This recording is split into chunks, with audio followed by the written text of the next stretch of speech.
What is up, everybody? How we doing tonight?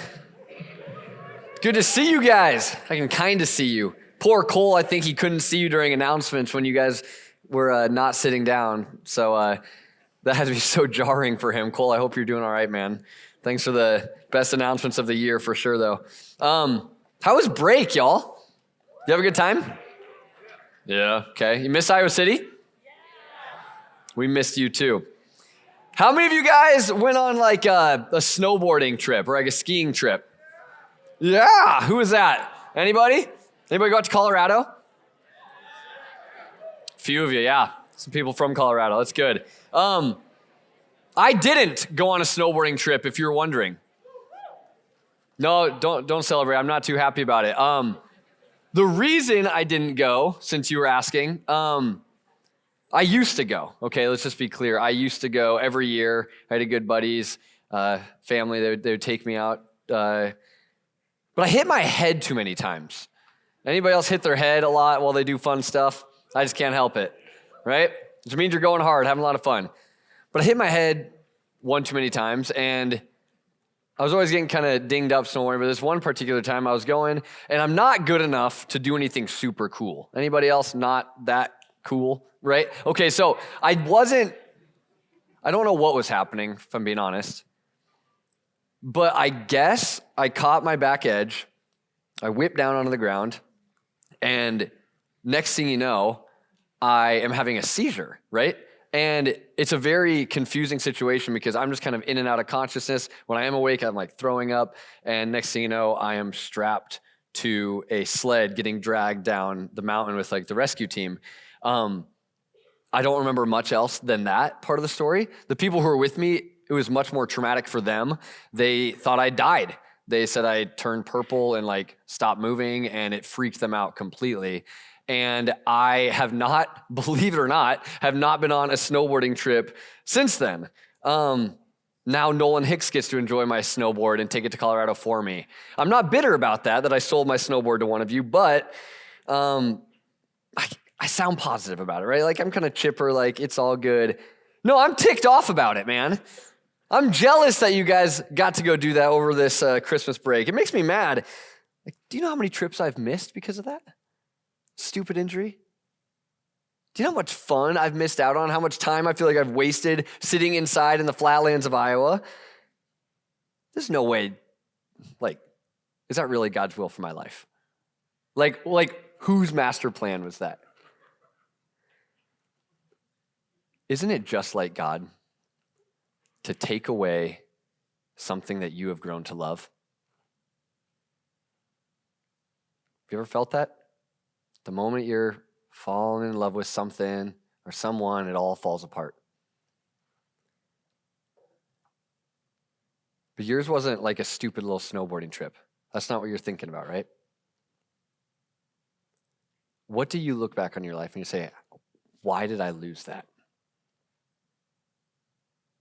Like something so painful and monumental in your life that you lost it and you were tempted to feel or literally said, isn't it just like God? To take away the thing that I love the most.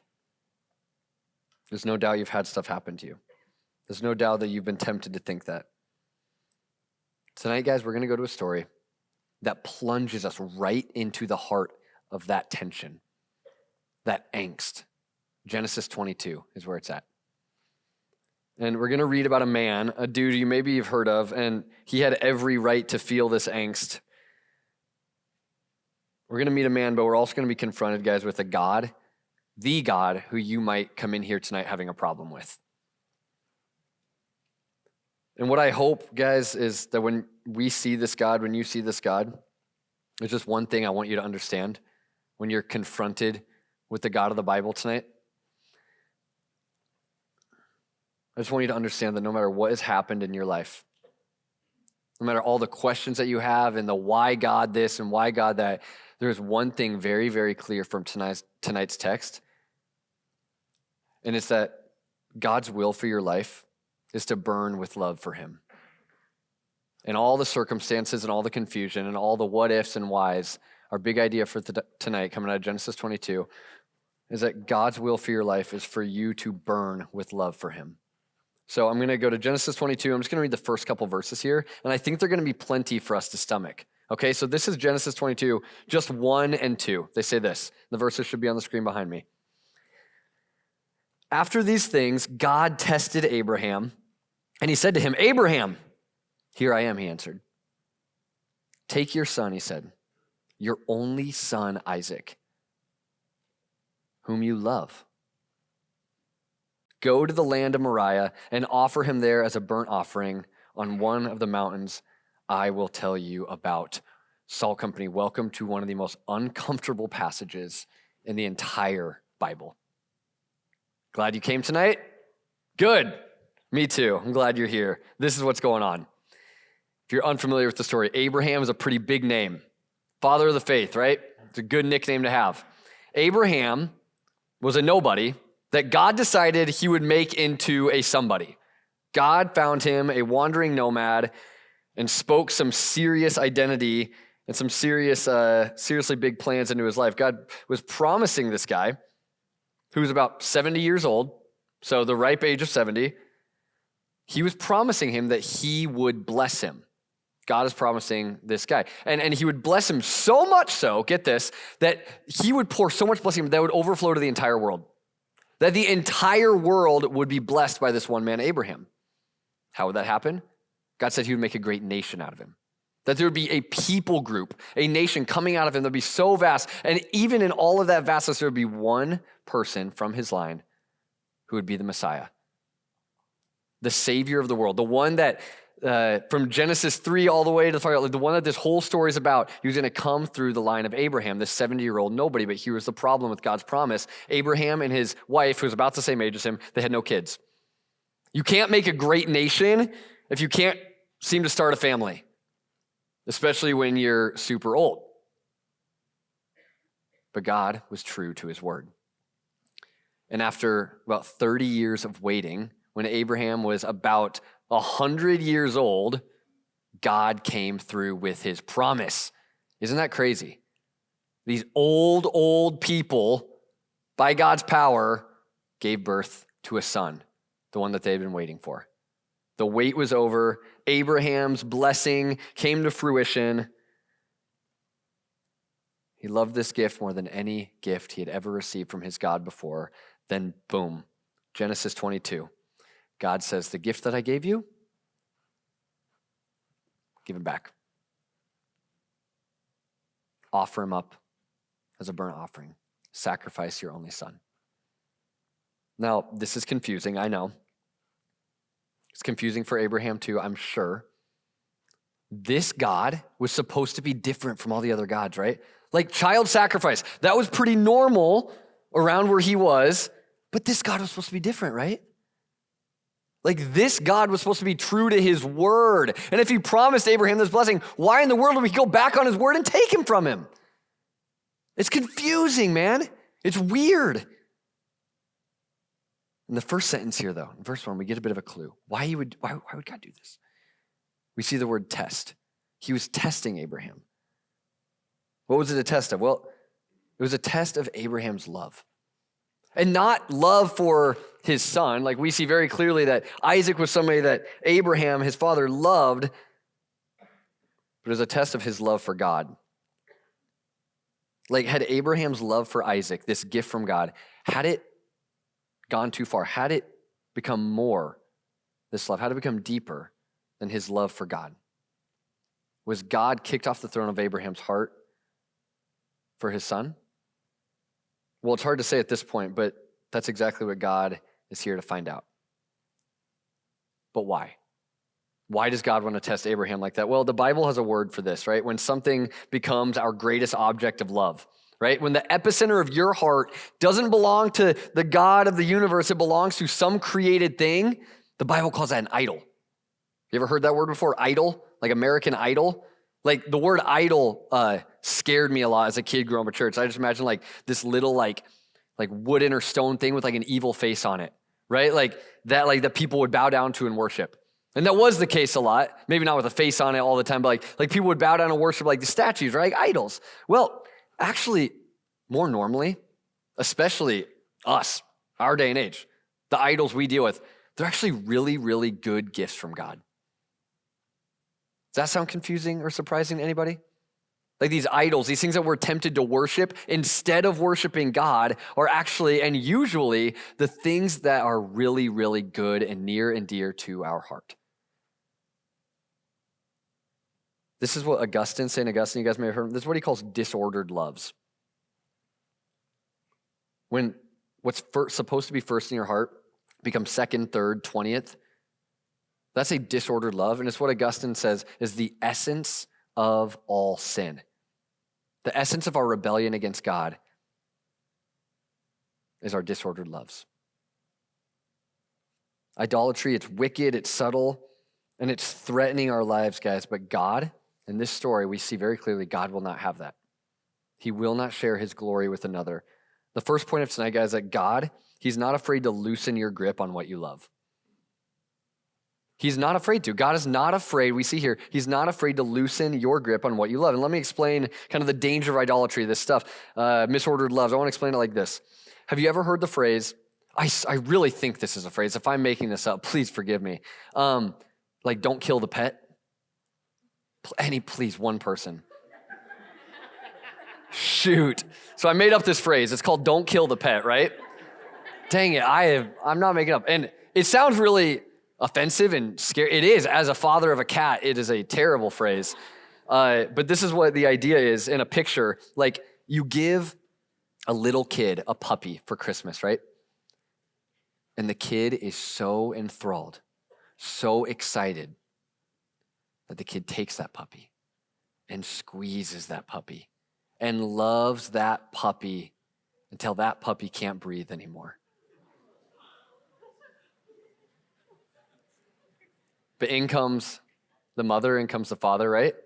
And loosens the grip, saving the puppy and saving the kid from unbelievable, tragic sorrow. Don't kill the pet. It is possible, according to that phrase that is very well known, obviously, you can love something to death. That's the picture. But in reality, guys, we have a lot of love to give. We have a lot of worship to give. You think, well, I'm not a very romantic person or I'm not a very religious person. That's okay.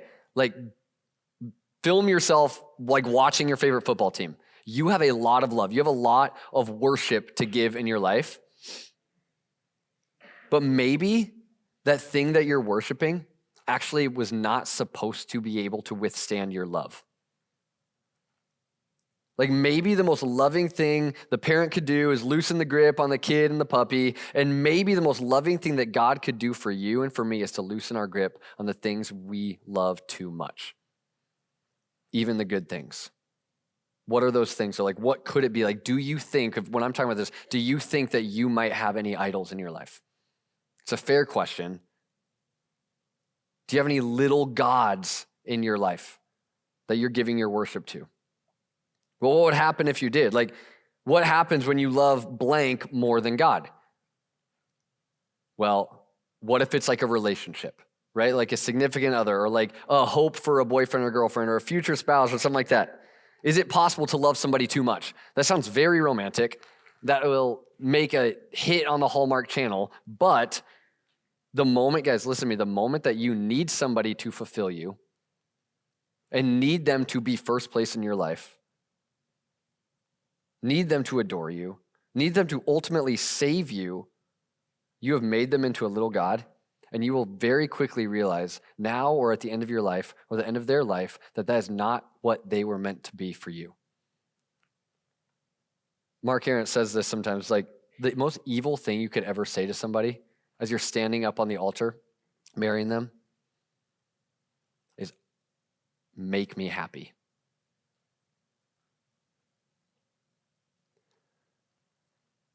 You will let them down, no matter how good of a relationship it is. You are a sinner. You have your faults. They'll let you down. And one day or another, death will be the ultimate end, right? That's not a good God. Relationships are a great gift, but I don't think they're made to withstand the full brunt of your love.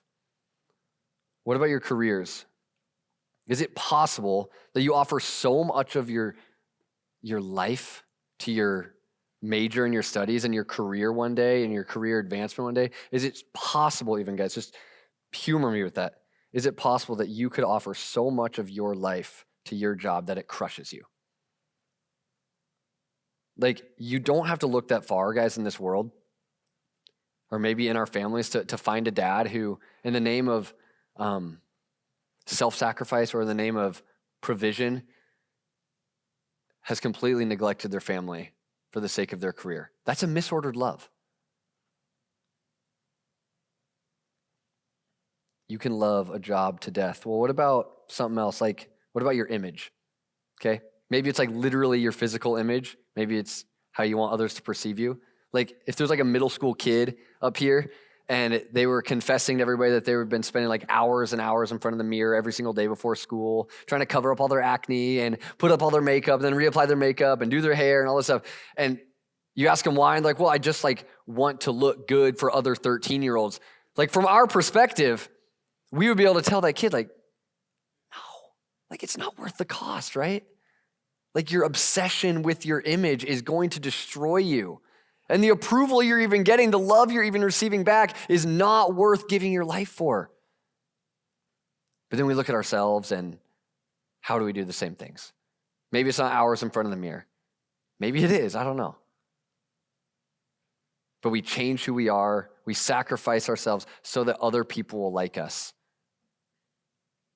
Our image is a terrible God, and it will crush us as well. The sacrifice is not worth the fickle reward. But my point, guys, in all this, and there's a million other possible idols we could talk about, so many more. Salt company could be one, guys. Ministry, your connection group, the thing that you actually love more than God, it could be any of that stuff, any good gift.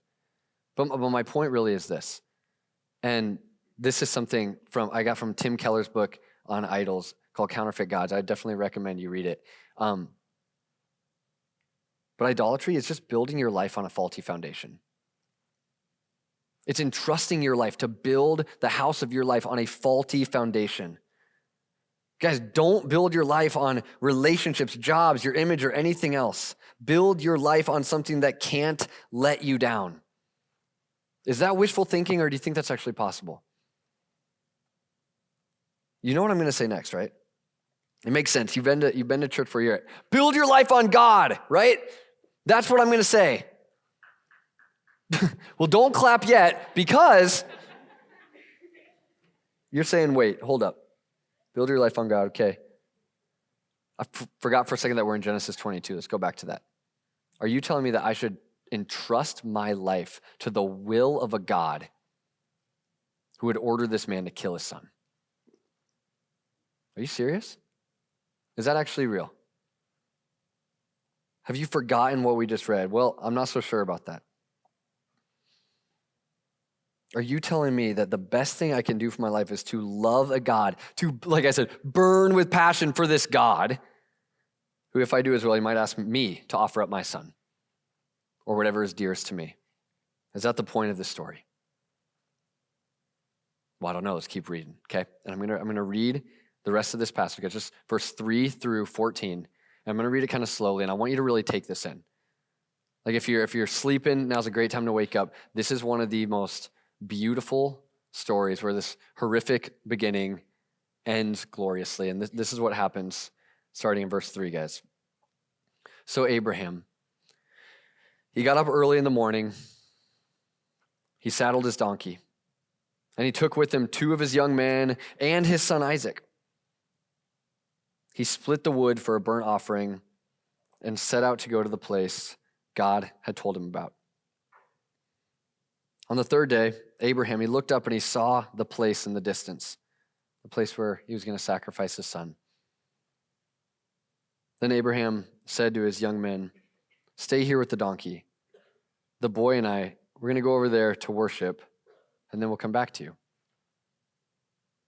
Abraham took the wood for the burnt offering, and he laid it on his son Isaac.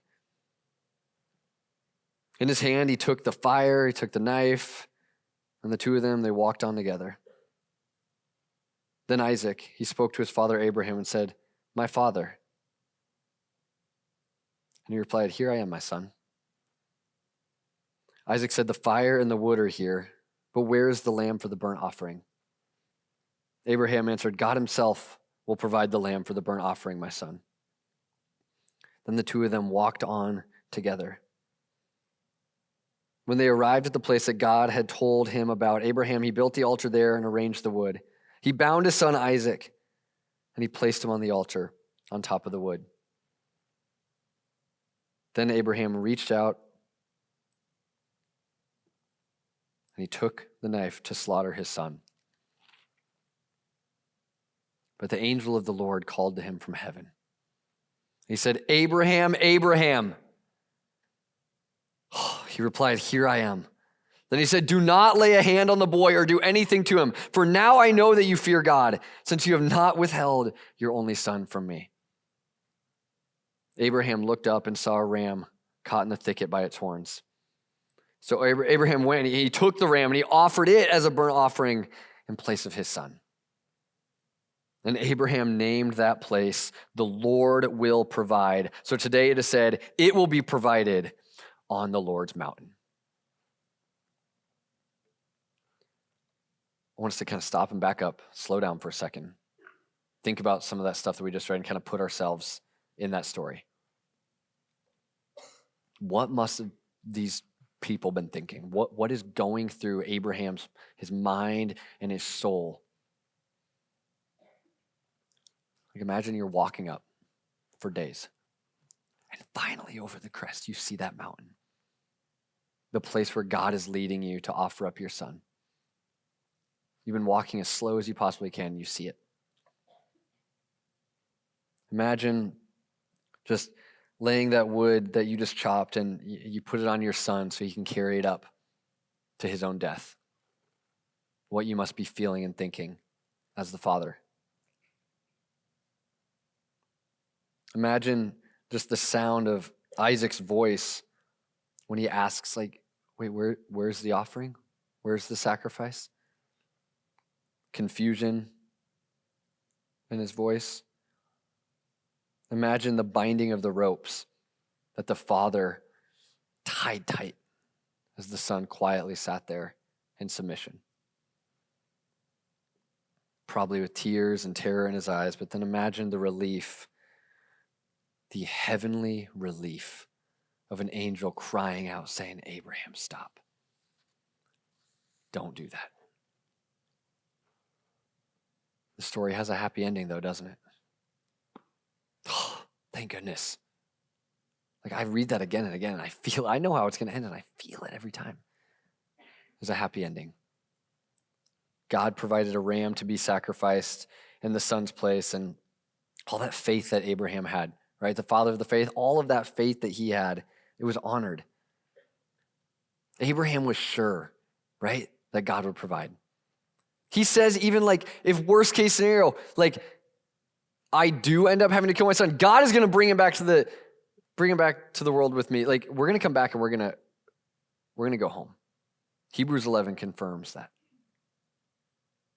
His faith that God would provide happened.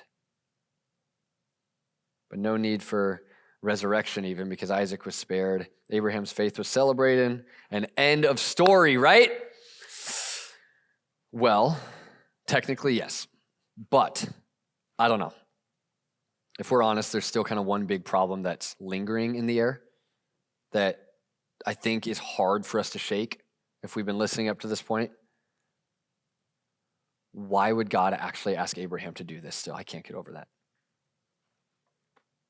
Like, what kind of God would still ask this to happen? It seems twisted. Are we just going to kind of let God off the hook on this? Yes, I mean, there's a sense of relief that God didn't let the knife come down on the son. Absolutely. We all kind of breathed easy when we read that, but it still gives me a bit of anxiety. Like, even if this is how it happened for Abraham, what if God asked me to do the same thing? What if I am afraid right now? I have this kind of idolatry anxiety. I'm paranoid that because I'm loving something too much, God is going to destroy it or take it away from me. Man, I love my significant other so much. And does that mean that God is going to ask me to give him up? I have great career aspirations. I'm studying hard, and yeah, I love it. I want to be a great doctor. That's a good thing, right? Is God going to take that away from me?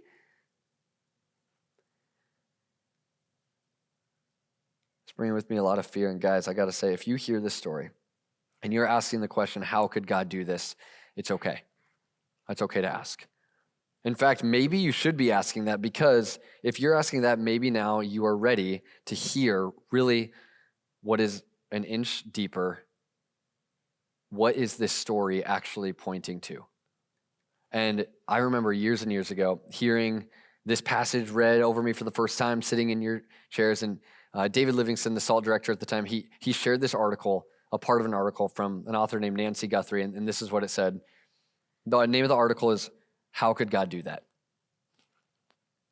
Perhaps we're meant to feel a bit appalled. Perhaps it's not until we feel a sense of outrage over these seemingly unfair requests that we can be prepared to feel an appropriate sense of wonder when we begin to see what we're meant to see in these difficult to swallow scenarios. When we begin to see what God intends for us to see, our outrage gives way to adoration, consternation gives way to worship, and horror melts into humility before a God who, get this, rather than asking the unthinkable of us, has done the unimaginable for us. Why would God ask Abraham to offer his son as a sacrifice? Is God trying to teach us that we should be willing to sacrifice what's most precious to us? No. This story is not recorded to inspire sacrifice to God. Instead, it paints in vivid colors the sacrifice of God. The point of this story is not to convince you that you must be willing to sacrifice to God what is most precious to you, but rather to prepare you to take in the magnitude of the gift when you see that God was willing to sacrifice what was most precious to him, his own beloved son, for you. Salt Company, this story is not a warning that God might ask you to sacrifice everything.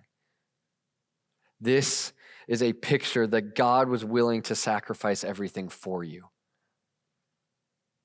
It's not a story that tells you, love God more than anything or else. Watch your back. It's a story about a God who loves you so much that he was willing to die for you. And isn't it just like God? To see you and to see me with all of our misordered loves, throwing our worship to anyone and to everyone we shouldn't. And isn't it just like Jesus? To be led up a mountain by his Father, carrying the wood on his back, to make it to the top, be bound to that wood, unable to move, but not be spared the blow of death. But instead to be the very lamb that was sacrificed in our place.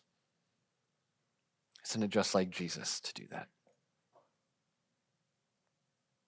Guys, this sermon, this story is about a God who wants you to burn with love for him. That's his will for your life. And he's not afraid to loosen your grip on the things you love, because God was not afraid to prove his love for you. He was not afraid to prove his love for you. Guys, we're created by God. We're created for God. Not to worship our own little fake gods. You know that thing you learned in elementary school, that really, really cliche little thing of like, you have a God-shaped hole in your heart and only God can fill it. You know what? That's really true. I'm glad I learned that as a kid, because it is as true tonight as it was back then.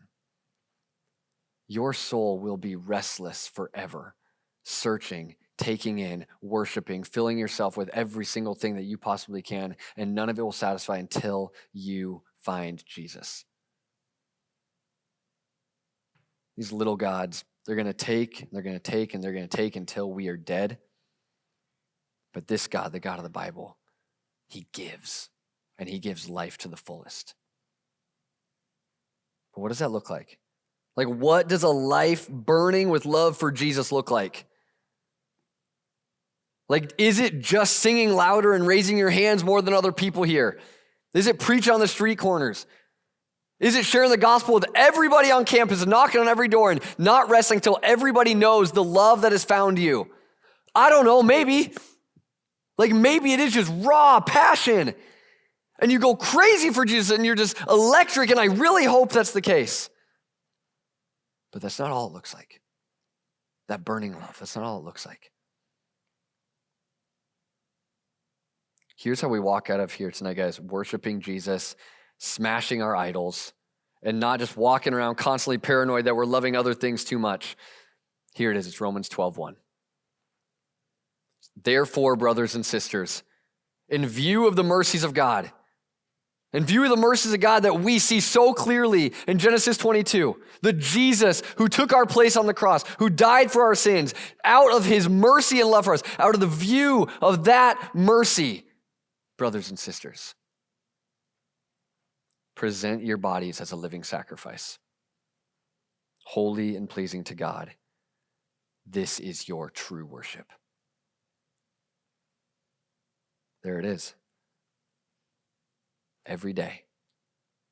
In the quiet, normal, mundane parts of life, we crawl up onto that altar of prayer and we offer ourselves to the Lord. We offer up our wills, our desires, our passions, and we say, your will be done. Our obedience is yours, Jesus. We die to ourselves. And by God's unbelievable kindness, it's when we die to ourselves, we have found the truest life that we were made to find. Every single day, we go to the foot of the cross. We see the Son of God who died in our place, and our hearts, they melt with love. They burn with love. You want to reorient your loves? You love sports more than you love God. You love the idea of marriage more than you love God. You love the idea of being rich more than you love God. Here's the thing. You're not going to think your way to love God more. You need to go to the cross and have him change your heart. And good news, guys, is Jesus is alive. He didn't stay dead. He's here tonight, and he is in the business of reorienting your heart and your love tonight. Put your faith in him. Offer your Romans 12:1 sacrifice of your life again tonight. And I'm telling you, when we go out of here, we are not going to be paranoid about the idols. No. We are going to be the freest people that you could ever imagine. Free people who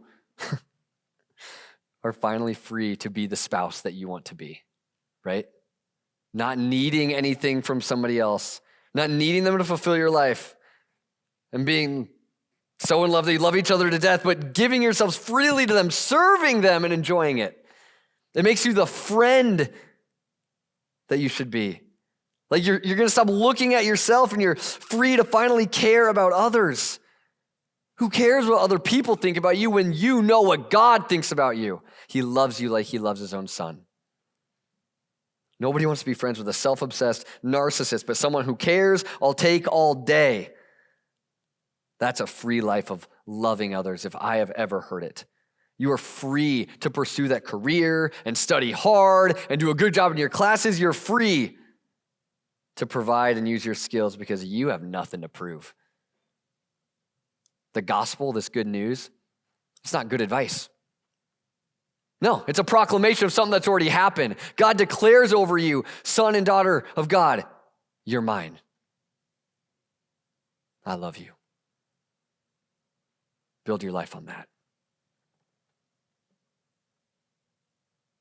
The work of the cross is finished, and now you can get to work with joy and freedom. This is who we want to be, Salt.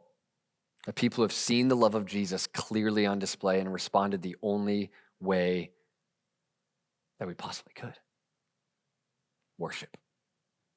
Would we be a place of worship, not just on Thursday nights or Sunday mornings, but daily, saying, here I am, Lord. Let me pray for us, guys. Father God, we have set out on an impossible mission tonight.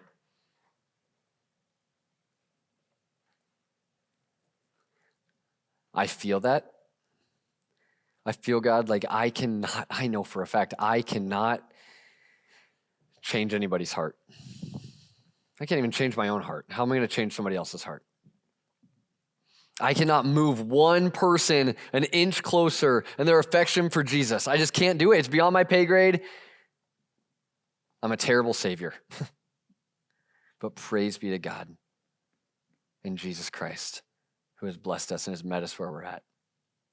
Because God, you are here tonight changing hearts. God, we confess to you that our lives are all about us, all about what we want. We're worshiping everything that's not you. Our lives are driven by our flesh, our entertainment, our comfort, you name it. And God, tonight, I just pray that we would open up our hands and our hearts, that we would worship you so passionately, that our hearts would burn with love for you because you have set them on fire. Praise be to God. Change my life, Lord. Change our lives. Make Salt Company a place that is all about the glory of God and nothing else. Hear our worship, God. Hear our song and be pleased. We love you, Lord.